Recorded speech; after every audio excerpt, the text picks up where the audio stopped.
is Lauren Camp, the author of 9 poetry collections. Most recently is Enough, out this year from Texas Review Press. She is the recipient of fellowships from the Academy of American Poets, Black Earth Institute, and has been awarded a Dorset Prize and a New Mexico Book Award, among many other honors. Her poems and essays have appeared in many journals and anthologies, including The Nation, Canyon Review, Prairie Schooner, among many others. Please welcome Lauren Camp.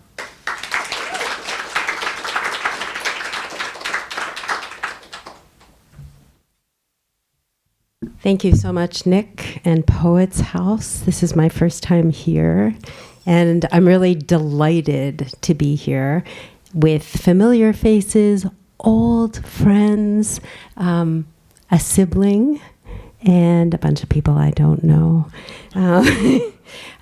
My newest book came out, maybe about 2 months ago, and it's called Is Enough. It tracks my father's plummeting into Alzheimer's disease, very much in the moment. So it's not, it's a tragic disease in a lot of ways, but it gave me a way to not just daughter, but to craft and to witness from the side. And I loved that. So I'll read some poems from this book. This first one is called Goodbye to Aggressions and Generous Gestures. Every visit he didn't, and then could able less. This was an extravagant minimum we'd come to expect. Winter is endless, tight branches. I remember his voice as a nation, all the doors shutting and us eating our behaviors. Sorry, citizens. Evenings, the street loosed out my small windows. Name something that seems perfect. I'm telling you my father's silence, every mobbing of it. Not telling the clamor for days of unused parts of our hope. Kafka wrote, a cage went in search of a bird. I don't know if I'm lonely. Name the doorway, then walk through. Not to tongue more than he can, I hurry to listen. With vanishing, he has removed each pronoun of home. He still wants to name swerve and siege, pause and anthem. I sit beside him in the thrift and watch it froth. Love is a habit, then a moon, a spatter of color priming the treetops. I laugh about the moon. He laughs. When he laughs, there is so much of him, multiple pieces, and, of, or, if. What are our names? The lock, the solution. Name it all.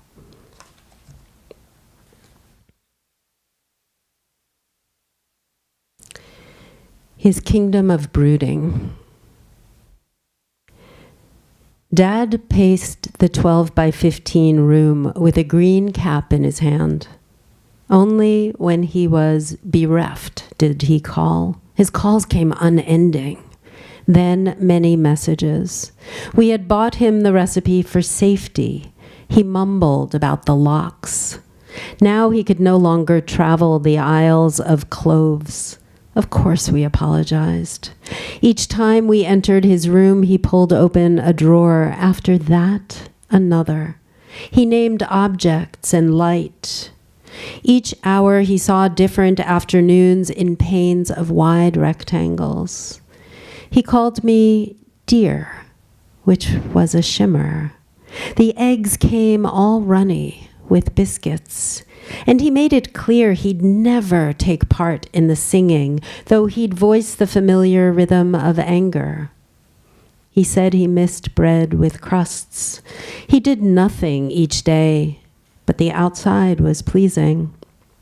Bougainvillea and mandolins, or that's how it seemed. He was cleaned of all but the worries. He had cigars, but wanted only the tin. He smoked in the garden and said they were worthless. In his room, he again walked in circles. Could we return him the city? Concrete would do well, he reminded. Could we drive him to places with outlines? We were delicate in our answers. We interrupted him, and his thoughts mingled, departed. Dad used words like otherwise and washed up. He wanted to organize paper clips in his old apartment. We taped his beautiful face on the door and told him to always turn left at the orchid.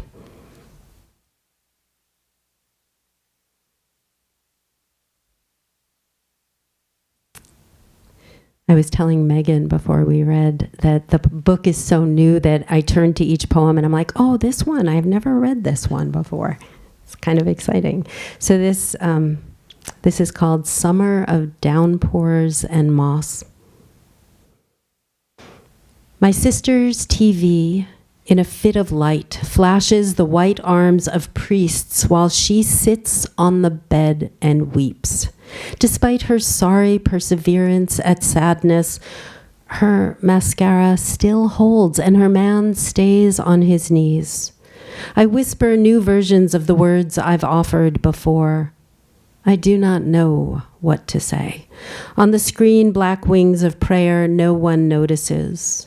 The house is choking hot. I go downstairs, pour dark coffee into a giant china chalice. I toast a piece of white bread, butter it, and deliver it to her lap. It is moist from the plate. My sister eats in a smear of deep gloom and begs to know why life's tricks hold smaller tricks within. The fan slings and dangles. She has been crying all this time. We echo each other, her man and I. We follow any line of thought. The day is dark and never light. And now I have told you a particular story of the heart.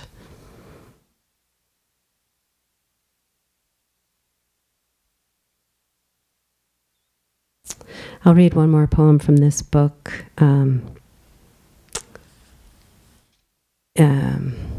This is really the last poem that I wrote for the book. My father died in 2019, and I wrote this poem and basically put my pen down and said, I'm not writing about this anymore because the person I'm writing about is not here to write about anymore. And then I set all the poems to the side for a very long time. So it feels really lucky that the book is out and I want it to be out finally.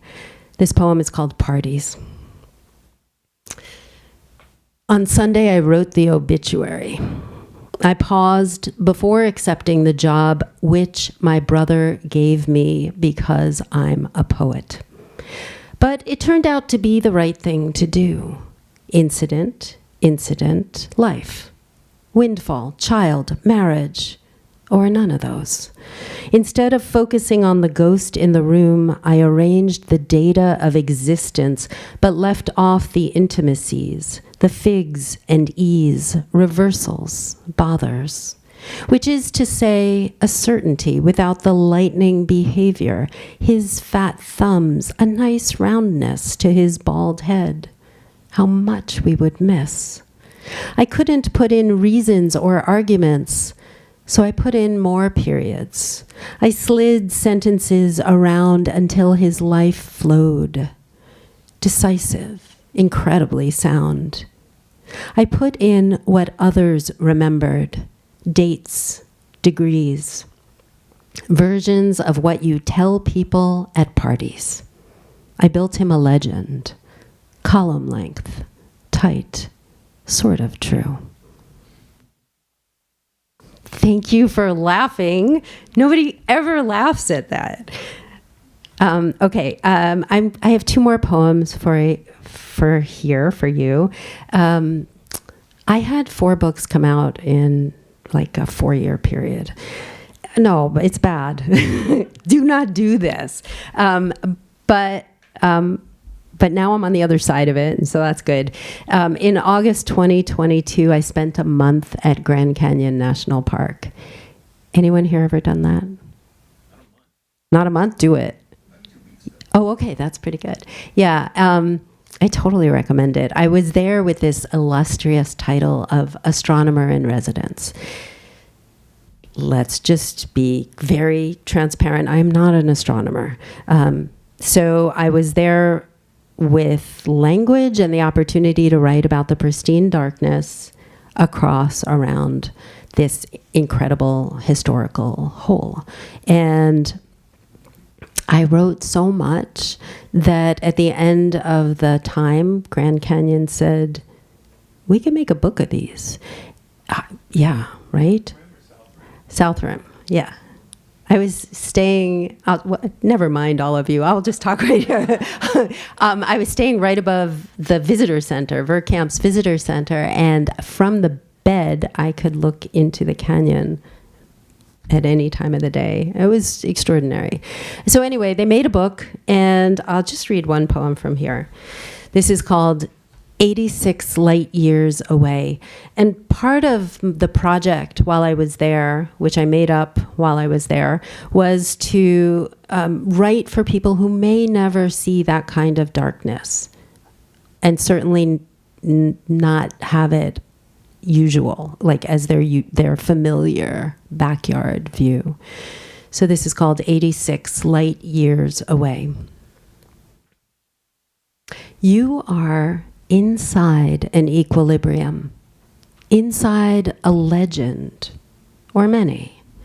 As all else is bluing, bats slash without struggle, dark builds its boundaries, settles at the bottom, then vastly above.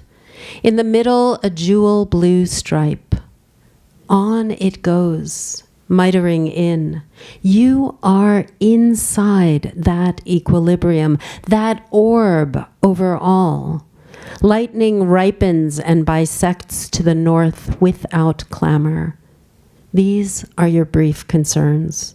You have put on your winter cap because the air is askew with direction. You see the sky isn't null. The dark darns itself to some traces. You think of everyone you love. A tree leans undressed toward the great expanse. Dark awning, dark buoy. Stars have started their exercise. The eye draws from these some triangles and brushes and dusted animals.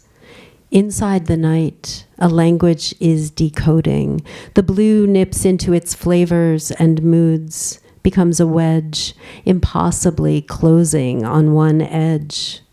New stars, saffron and tassel. You'll never know more than what leaks out. Before you, the blue road. Very easy, your ear purposes patterns. The woven sound of cicadas, the lid of a metal garbage can, and dark instead of your eye again with its clarity. The blue has crunched to a line on your left. You are more inside the unlit and read it like a clock. When you look at this, do you understand strength and escape? How to stay? How to emerge? Or is this only an ornate heaven to watch for a while? You will need to pick your steps back. And I'll read one last poem, a love poem. That'll be very obvious from the title. And I just want to say, I live in New Mexico. I'm very rarely in New York, and I am very, very happy to be reading with these three writers and to be at Poet's House. So thank you. This is called Love Loves. And it takes place in New Mexico. We've traveled to a field with its inner serving of sand and wolves. The sand is owned and never appears on a map because the owners want its hard, tender, invisible. The space trembles and is built up and seems eliminated. It has come to rest, and I am in a hurry to listen. Nothing might be more fragile than smearing infinity around and waiting dutiful centuries. Sun hovers every high and low, posing and pointing as necessity. Eros, I once believed, could make me an incredible promise. Sincere, I took it. Of course, I also learned no love loves a stain. In confidence, we discussed it previously. We hid unattended until finally our settlement of us decided to stay. To clarify, to celebrate, we canopy in the desert where the sun singing sand on a loop becomes sense-making. We are dirty and casual, the day getting rich quick on distance. Making a note about a note, and whatever he says, whatever I forgot to unknot, I tend to sift through the waning light. It's another summer bending. It is nearly 30 years. There's a room here for washing one's feet. I don't know if you need to be clean. Thank you.